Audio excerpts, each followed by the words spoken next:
Yun. Ito nga pala yung ginawa natin kay Boss Jovert. Itong dragon. Yan. So, January 1 yung first session namin. Siya yung naging first client natin ng 2026.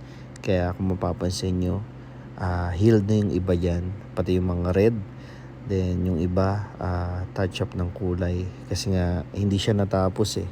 Nag-start kami ng January 1, gabi na eh. Tapos medyo ano kasi siya nun, hindi kondisyon. Kumbaga, sabi niya, sige ako first client mo.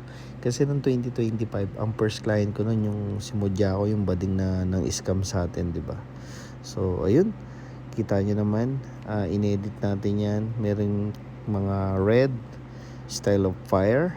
Instead na maglagay tayo ng iba't ibang background, yung red na lang yung nilagay natin. Ayan. Pero hindi pa siya totally tapos. Hopefully, next time madagdagan pa natin yan. So, ito naman yung ginawa natin sa kanya 3 years ago. Kita niyo naman, no?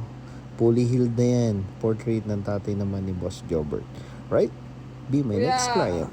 Pare ko, ito ang ating Boss Jobert.